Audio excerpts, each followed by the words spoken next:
ففروا إلى الله إني لكم منه نذير مبين. Bismillahirrahmanirrahim. Assalamualaikum warahmatullahi wabarakatuh.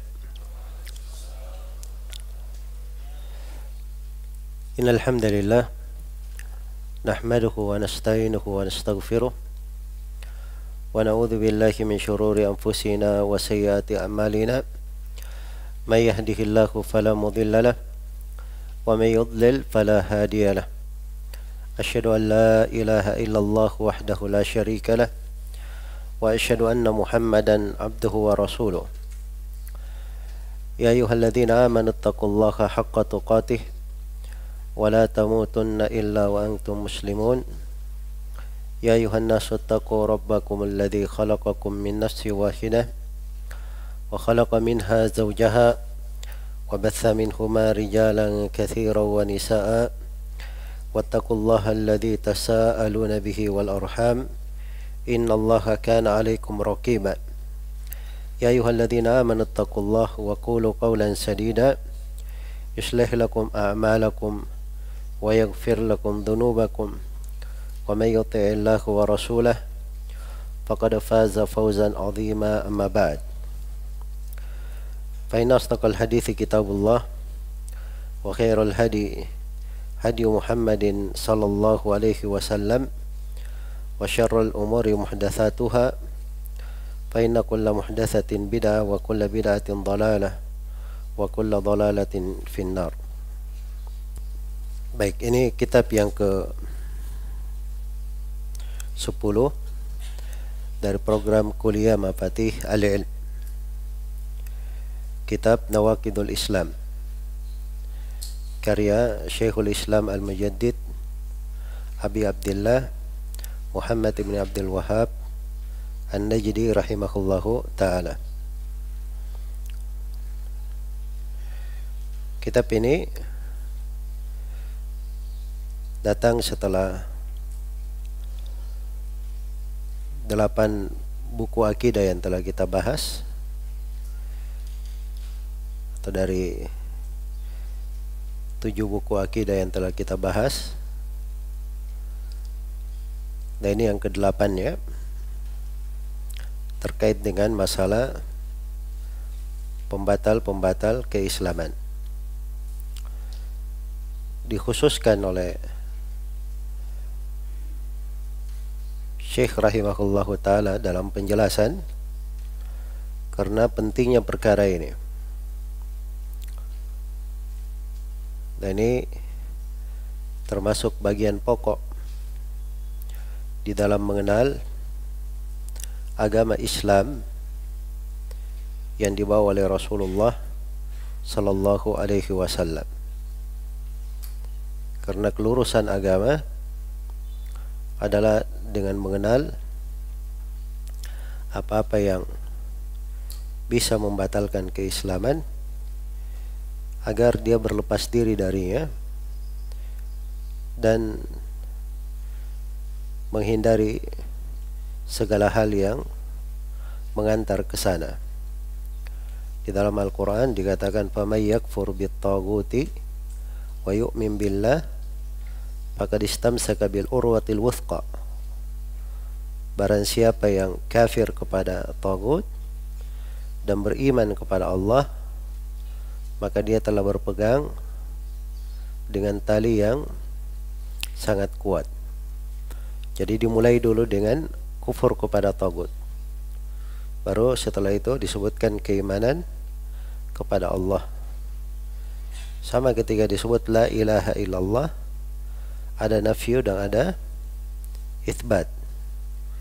Didahulukan penyebutan nafyu, kemudian itsbat. Iya. Karena memang memahami hal ini adalah perkara yang sangat penting. Dan kitab ini Nawaqidul Islam diletakkan di buku yang ke-8 dari silsilah Aqidah Allati Tunji Minan Nar, buku yang ke-10 dari program, agar supaya kita telah memiliki dari pendahuluan-pendahuluan di pembahasan akidah yang memudahkan kita untuk mengkaji dan membahas buku ini. Iya. Baik. Buku ini Nawaqidul Islam sebagaimana buku-buku Syekh Muhammad bin Abdul Wahhab rahimahullahu taala itu kita riwayatkan dari berbagai jalur periwayatan. Di antaranya yang paling ringkasnya adalah apa yang diriwayatkan oleh guru kami Abdullah bin Abdul Aziz ibn Aqil Al-Hambali rahimahullahu taala, juga Syekh Yahya Uthman Al-Mudarris dan Syekh Wasiullah Abbas dan selainnya, semuanya meriwayatkan dari Abdul Haq bin Abdul Wahid Al-Hashimi rahimahullahu taala, dari Ahmad bin Abdullah bin Salim Al-Basri, dari Abdurrahman bin Hasan bin Muhammad bin Abdul Wahhab, penulis kitab Fathul Majid, dari kakeknya Muhammad bin Abdul Wahhab. Baik. Buku ini ringkas, terdapat di dalamnya penjelasan 10 pembatal pokok dari pembatal-pembatal keislaman. Ya. Kita akan membaca buku ini dari halaman yang ke-6 dari buku panduan. Seperti biasa di buku panduan yang merupakan pegangan kita di pelajaran ini, saya poinkan pembahasan-pembahasannya. Ya, sebab ini inti faedah dari pelajaran. Pelajaran-pelajaran yang kita kaji, kita berusaha membentuknya dalam bentuk taksil ilmi supaya punya pijakan ilmiah yang bagus, dasar ilmiah yang bagus. Maka dari setiap matan, setiap buku yang kita pelajari, kita fokus kepada poin-poin pembahasan yang akan dikaji. Iya. Judul-judul antara 2 kurung itu berasal dari saya. Matannya berada di tengah. Ada bahasa Arabnya, kemudian setelah itu ada terjemahannya. Kemudian kalau ada penyebutan fihi masail, itu berasal dari saya juga, terkait dengan masail yang disebut yang dalam bahasa Arab dan bahasa Indonesia. Baik. Dikatakan di sini al-muqaddimah, pendahuluan. Bismillahirrahmanirrahim. Ini beliau memulai pembahasannya dengan Bismillahirrahmanirrahim, dengan basmalah. Dalam hal ini penulis rahimahullahu taala mencontoh Al-Qur'anul Karim, di mana Al-Qur'an di dalam penyebutan surah-surah semuanya dimulai dengan Bismillahirrahmanirrahim, kecuali surah apa? Kecuali surah At-Taubah. Ya. Dan juga ini mencontoh Nabi sallallahu alaihi wasallam di dalam penulisan beliau kepada raja-raja atau di dalam perjanjian-perjanjian dan semisal dengannya. Beliau memulainya dengan Bismillahirrahmanirrahim. Sebagaimana dalam hadits Ibnu Abbas, riwayat Bukhari dan Muslim, ketika beliau menulis surat kepada Herakl, Raja Romawi, beliau memulainya dengan Bismillahirrahmanirrahim. Dan juga sebagaimana di dalam hadits Ali bin Abi Thalib radhiyallahu anhu, ketika terjadi perjanjian Hudaybiyah, Nabi sallallahu alaihi wasallam memerintah Ali supaya menulis perjanjian itu dengan Bismillahirrahmanirrahim. Ya, walaupun ada bentuk dari penolakan orang-orang Quraisy di dalam kisahnya. Tapi secara umum Nabi perintah kepada Ali bin Abi Thalib untuk menulis dengan Bismillahirrahmanirrahim. Iya. Dan yang ketiga ini adalah hal yang disepakati oleh para ulama berjalan dari masa ke masa. Mereka menulis di dalam karya-karya tulis mereka, di dalam buku-buku, risalah maupun yang lainnya, dimulai dengan Bismillahirrahmanirrahim. Bismillahirrahmanirrahim ini terdiri dari beberapa kalimat. Yang pertama Bismillahi, ada huruf ba di situ. Ba artinya apa? Lil isti'anah atau lil musahabah? Bisa dua-duanya ya. Cuman kebanyakannya oleh para ulama dikatakan lil isti'anah, menunjukkan makna isti'anah, memohon pertolongan. Lil isti'anah. Dan itu ahli sunnah ketika mengatakan ba'nya lil isti'anah, itu dibangun di atas keyakinan yang benar. Karena tidak ada daya dan upaya kecuali hanya dari Allah. Pertolongan itu hanya datangnya dari Allah Subhanahu wa ta'ala. Iya. Iyyaka na'budu wa iyyaka nasta'in. Az-Zamakhsyari di dalam sebagian bukunya itu mengatakan bahwa ba'nya di sini lil musahabah, tidak boleh lil isti'anah. Tidak boleh lil isti'anah. Kenapa? Karena Zamakhsyari ini akidahnya akidah Mu'tazilah. Dia tidak bisa menerima kalau ba'nya lil isti'anah. Karena itu tidak sejalan dengan akidah Mu'tazilah. Iya. Dari sini mana hubungannya? Kenapa tidak sejalan dengan akidah Mu'tazilah? Ada yang tahu? Akidah Mu'tazilah di pembahasan apa? Pembahasan takdir. Kenapa?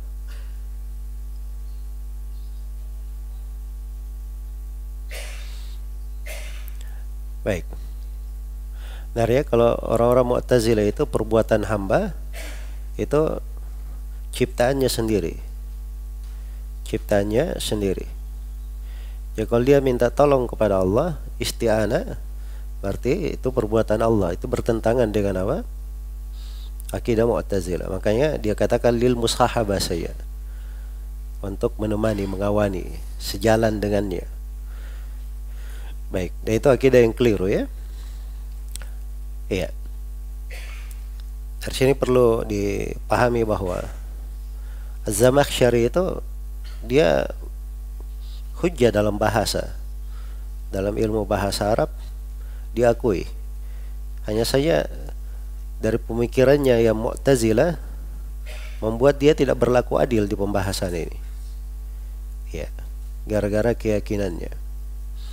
Karena itu jangan berkata saya ambil ilmu dari ahlul bid'ah di bidang nahwu saya, karena dia tidak bicara di masalah akidah. Atau saya mengambil ilmu dari ahlul bid'ah di masalah begini saya, tidak ada kaitannya dengan akidah. Itu keliru ya. Orang-orang ahlul bid'ah itu memasukkan keyakinannya di semua hal, sampai di bidang ilmu bahasa, di bidang apa saja yang dia bisa masukkan. Itu pengaruh dari keyakinan. Baik. Dan para ulama mengeluarkan akidah-akidah Mu'tazilah dari tafsir Al-Kasyaf. Itu banyak hal yang diterangkan dari akidah Az-Zamakhsyari, Mu'taziliyat, i'tizaliyatnya. Baik. Jadi ini sebagai pembelajaran ya untuk para penuntut ilmu ya, tentang pentingnya seorang itu mengambil dari sumber yang benar dalam talaqi ilmu. Kemudian dia kadang kalau baca sendiri dia tidak nampak kekeliruan-kekeliruan itu. Karena memang di bahasa Arab dikatakan ba itu punya banyak makna. bisa lil isti'anah, bisa lil musahabah.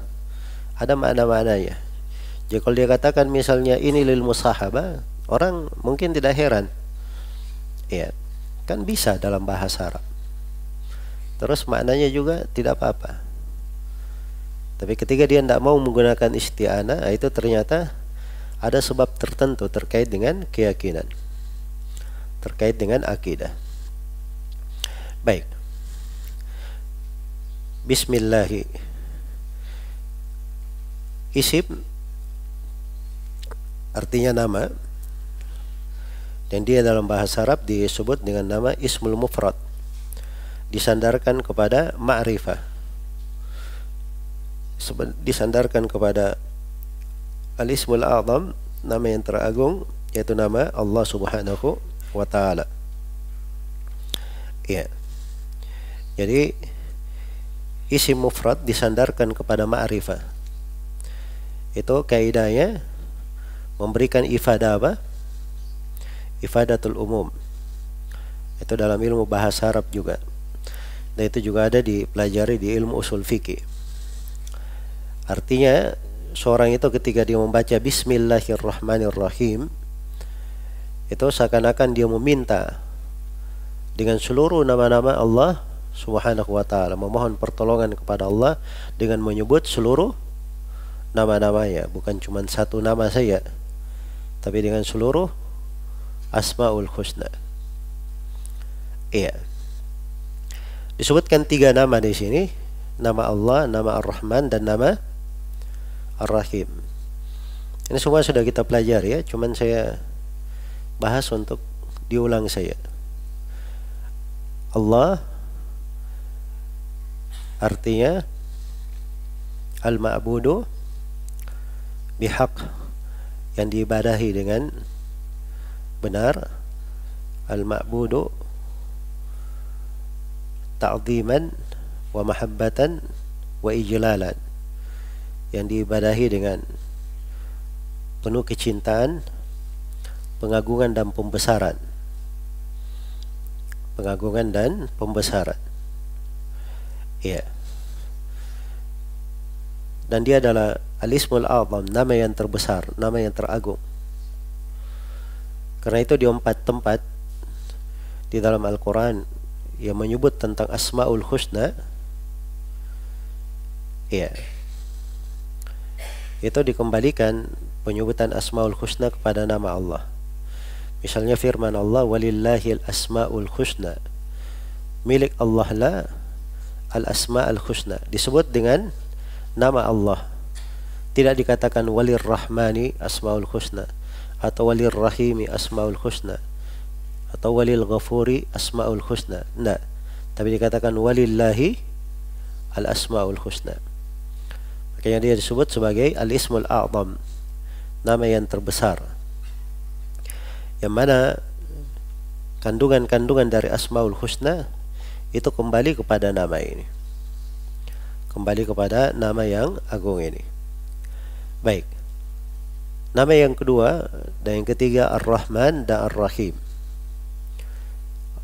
Ar-Rahman dan Ar-Rahim berasal dari kata rahmat, artinya yang maha merahmati, yang maha merahmati. Sama Ar-Rahim juga, yang maha merahmati. Iya. Jadi dari akar kata semuanya berasal dari rahmat. Hanya saja berbeda pada 2 hal. Yang pertama,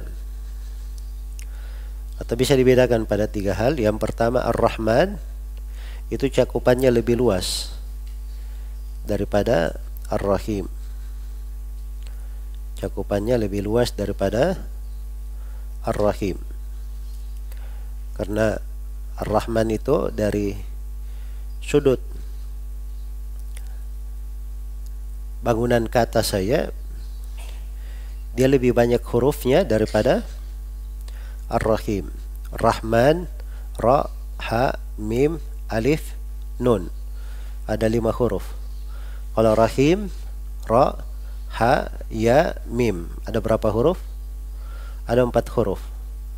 Yang mana lebih banyak hurufnya Rahman atau Rahim? Rahman. Kata kaidah dalam bahasa Arab, ziyadatul mabna tadullu ala ziyadatil ma'na. Adanya tambahan dalam bangunan kata menunjukkan tambahan pada makna. Menunjukkan tambahan pada makna. Iya. Baik. Jadi dia cakupannya lebih luas. Karena itu dikatakan bahwa Ar-Rahman, Rahmanud dunya wal akhirah. Dia adalah rahmat dunia dan akhirat. Iya. Dan Rahim, Rahimul akhirah. Dia yang merahmati di akhirat. Jadi Ar-Rahman ini cakupan rahmatnya lebih luas. Mencakup jin dan manusia. Mencakup muslim, kafir. Ya. Cakup muslim dan kafir. Sebab orang kafir itu apabila tidak mendapat rahmat Allah Subhanahu wa taala, dia tidak akan hidup di atas muka bumi ini. Dia dapat bagian bentuk dari rahmat Allah Subhanahu wa taala. Baik. Jadi ini nama Ar-Rahman. Kalau nama Ar-Rahim itu khusus, rahmat khusus untuk orang yang beriman. Karena itu di surah Al-Ahzab dikatakan wa kana bil mu'minina rahima. Dan adalah Allah terhadap kaum mukminin rahima, maha merahmati. Tidak dikatakan rahmana, tapi dikatakan rahima. Sebab ini rahmat khusus untuk siapa? Orang-orang yang beriman. Ini perbedaan yang pertama dari sisi apa? Keluasan. Iya. Cakupan maknanya. Perbedaan dari sisi yang kedua, kalau Ar-Rahman itu terkait dengan sifat dzatiyah. Terkait dengan sifat dzatiyah. Iya. Kalau Ar-Rahim itu terkait dengan sifat fi'liyah. Terkait dengan sifat fi'liyah. Jadi Ar-Rahman terkait dengan sifat dzatiyah. Dia adalah rahmat yang terus bersama Allah Subhanahu wa taala, tidak terpisah darinya. Tidak terpisah darinya. Kalau Ar-Rahim itu terkait dengan sifat fi'liyah. Allah merahmati siapa yang dia kehendaki, dan Allah tidak merahmati siapa yang dia kehendaki. Maka ini dua perbedaan pokok ya pada dua nama ini, Ar-Rahman dan Ar-Rahim. Baik. Setelah itu kata penulis rahimahullahu taala, i'lam anna nawaqidul islami asyarat nawaqid. Ketahuilah bahwa sesungguhnya pembatal-pembatal keislaman ada 10 pembatal. Beliau memulai dengan i'lam, ketahuilah. Ini tasywiq ya dari penulis, motivasi supaya kita itu gemar untuk belajar, gemar untuk memahami dan mendalami dari permasalahan-permasalahan ilmu. Baik, saya poinkan di sini ada 4 pembahasan. Iya. Yang pertama, fihi masail. Yang pertama ta'rif an-nawaqid. Yang pertama definisi an-nawaqid. An-nawaqid itu jamak dari apa? Naqid. Jadi an-nawaqid itu jamak, mufradnya apa? Naqid. Dikatakan naqadha syai' idza hallahu wa hadamahu wa afsadahu. Kalau dikatakan naqadha syai', dia menaqad sesuatu, itu artinya kalau dia lepaskan atau dia hancurkan atau dia rusak. Itu naqadha. Artinya menghancurkannya, merusaknya, membatalkannya. Membatalkannya. Iya. Seperti dalam firman Allah Subhanahu wa taala, penggunaan secara bahasa, wala tanqudul aymana ba'da taukidiha. Jangan kalian menaqad sumpah-sumpah setelah dipastikannya. Menaqad di situ artinya jangan dibatalkan, jangan dirusak, jangan dilepaskan setelah diikat. Contoh lain di surah An-Nahl juga, wala takunu kallati naqadat ghazlaha min ba'di quwwatin ankatha. Janganlah kalian seperti seorang perempuan yang menaqad tenunannya setelah dia merapikannya dengan sangat kuat. Dia lepaskan satu persatu benangnya sampai menjadi tercerai-berai. Iya. Ini tentang perumpamaan ya, tentang tidak boleh seorang itu setelah dia berniat, bertekad baik, dia bertekad kuat, atau dia membuat amalan besar, setelah itu dia lepaskan satu persatu, akhirnya menjadi sia-sia amalannya, tidak berguna. Ini perempuan ini dia membuat karya dari tenunan yang sudah bagus, dia tenun dalam waktu yang sudah lama. Begitu sudah bersatu, akhirnya dilepas satu persatu benangnya. Ya, dia batalkan tenunan itu. Ini disebut naqadat dalam bahasa. Ini pembahasan secara apa? Secara bahasa. Jadi nawaqidul Islam itu artinya apa? Pembatal-pembatal keislaman. Ya. Hal-hal yang bisa membatalkan keislaman. Baik. Dan kadang naqadha ini di sebagian penggunaan itu dipakai ya oleh para ulama di pembahasan jadal di ilmu usul fikih di bab munadharah, itu untuk mematahkan dalil lawan dari asasnya. Iya.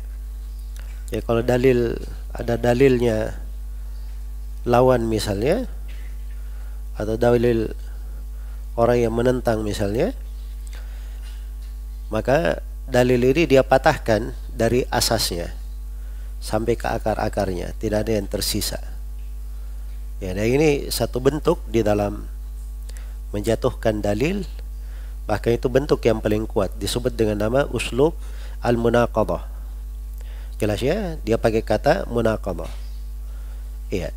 Jadi memang penggunaan kata nawaqid ini, naqadha ini, itu pada hal yang membatalkan, merusak dan menghancurkan.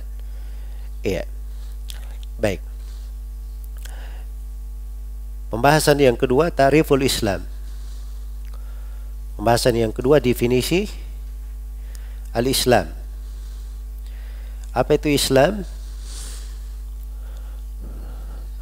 Kita sudah bahas bahwa Islam itu punya dua makna. Apa itu? Mana umum dan mana khusus. Kalau Islam dengan mana umum, apa artinya?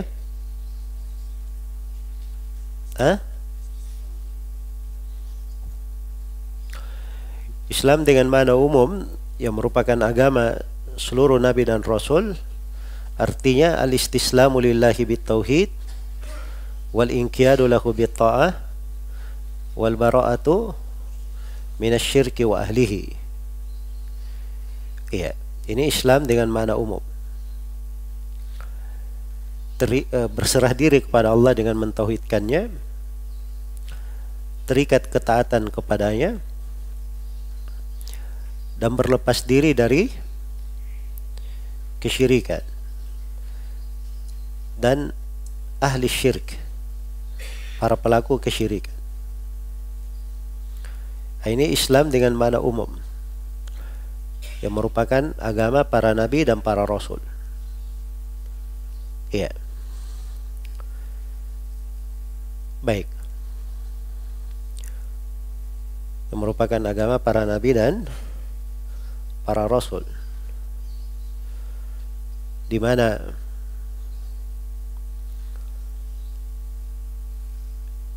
semua nabi diutus dengan keislaman. Inna ad-dina indallahi al-Islam. Sungguhnya agama di sisi Allah hanyalah Islam. Wa may yabtaghi ghairal islami dinan falan yuqbala minhu wa huwa fil akhirati minal khasirin. Barang siapa yang mencari agama selain daripada Islam, tidak akan diterima darinya, dan dia di akhirat termasuk orang-orang yang merugi. Jadi ini Islam dengan makna umum. Yang kedua, Islam dengan makna khusus. Islam dengan makna khusus ini punya dua makna. Islam dengan makna khusus punya berapa makna? Punya dua makna. Yang pertama, Islam bermakna agama yang dibawa oleh Nabi Muhammad sallallahu alaihi wasallam. Iya. Dan yang kedua, makna khusus, Islam bermakna rukun-rukun Islam. Atau bahasa lainnya, amalan-amalan zahir yang disertai dengan amalan batin yang membenarkan keislamannya.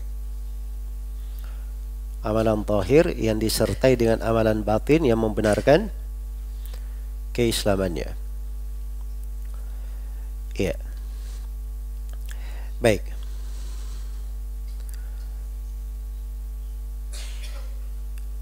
Jadi kalau rukun Islam itu, arkanul Islam ada berapa? Ada 5. Apa itu? Yang pertama, syahadat la ilaha illallah Muhammadar Rasulullah. Terus iqamus shalah, ta'uz zakah, shaum Ramadan, dan hajjul bait. Ketiga, Jibril bertanya kepada Nabi Muhammad sallallahu alaihi wasallam, "Fa akhbirni anil Islam." Qala an tashhadu an la ilaha illallah wa anna Muhammadar Rasulullah wa anna Muhammadan Rasulullah wa tuqimas salata wa tu'tiyaz zakata wa tasuma ramadana wa tahujjal baita in istata'ta ilaihi sabila. Ini rukun Islam. Dia amalan zahir yang kelihatan di zahir, tapi harus disertai dengan amalan batin yang membenarkan zahirnya. Membenarkan zahirnya. Iya, maka itu Islam dengan makna apa? Makna khusus. Iya. Jadi kalau ditanya tentang apa itu Islam, maka itu tadi jawabannya. Islam itu ada makna umum dan ada makna khusus. Dan semuanya adalah Islam, agama Allah Subhanahu wa ta'ala. Iya. Baik. Karena itu seorang penuntut ilmu itu kalau dia belajar, dia akan lebih jeli melihat lafaz-lafaz dan kalimat-kalimat. Ketika di sebuah ayat disebut kata Islam di situ, nah, dia jeli ini Islam mana apa yang diinginkan. Ketika di dalam hadits tersebut kata Islam, maka dia akan jeli melihat ini Islam dengan makna yang mana. Baik. Dan itu dari keindahan ilmu dan ketelitian di dalam memahami pembahasan-pembahasan ilmu. Baik. Dikatakan di sini, i'lam anna nawaqidal islami asyarat nawaqid. Ketahuilah bahwa pembatal-pembatal keislaman itu ada 10 pembatal. Ini pembahasan yang ketiga, at-tanbihu ila adadi nawaqidil Islam. Isyarat tentang jumlah pembatal-pembatal keislaman. Iya. Penyebutan jumlah itu bukan pembatasan. Bukan apa? Pembatasan. Iya. Demikian pula di dalam Al-Quran dan hadits Rasulullah Sallallahu Alaihi Wasallam. Jadi kalau disebut jumlah itu belum tentu pembatasan. Jadi ketika disebut Allah memiliki 99 nama, itu bukan pembatasan, cuma 99. Iya.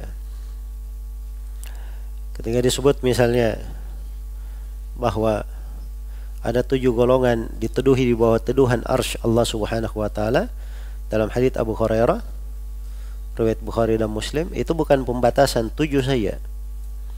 Ternyata banyak, lebih dari 7 ada. Iya.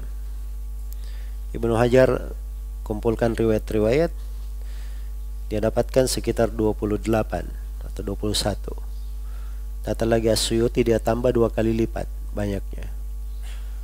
Nah, itu yang semisal dengan itu. Ada yang menulis risalah khusus tentang sebab-sebab yang menyebabkan seorang itu diteduhi di bawah arsy Allah Subhanahu wa taala. Bukan cuma 7. Berarti 7 ini bukan apa? Bukan pembatasan. Jadi angka itu bukan pembatasan.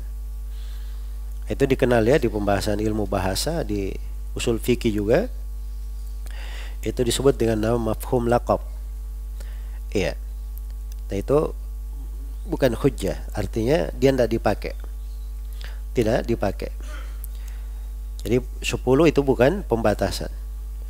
Karena pembatal-pembatal keislaman itu disebut oleh para ulama. Iya. Di buku-buku fikih, di pembahasan hukum-hukum seputar orang yang murtad, ada yang menyebutkan sampai 400 pembatal keislaman. Sampai 400 pembatal keislaman. Jadi 10 ini bukan apa? Bukan pembatasan. Ada yang menyebut lebih dari 400, ada yang kurang daripada itu. Hanya saja di sini mungkin ada yang bertanya, kenapa penulis cuma menyebut 10 saja? Iya. Itu jawabannya di akhir buku. Disebutkan nanti oleh penulis di halaman 25. Di halaman 25 kata beliau, kulluha min a'dhami ma yakunu khataran min aktsari ma yakunu wuqu'an. Jadi semua pembatal keislaman ini merupakan perkara yang bahayanya sangat besar dan paling banyak terjadi. Jadi beliau batasi menyebut 10 karena 10 ini yang paling besar bahayanya. Ini pokok pembatal-pembatal keislaman. Dan 10 ini itu yang paling banyak terjadi, paling banyak tersebar. Jadi beliau memilih memang dari pembatal-pembatal keislaman yang paling banyak terjadi. Beliau tidak menguraikan semuanya. Iya, tidak menjelaskan semuanya. Tapi beliau terangkan yang terpentingnya. Baik.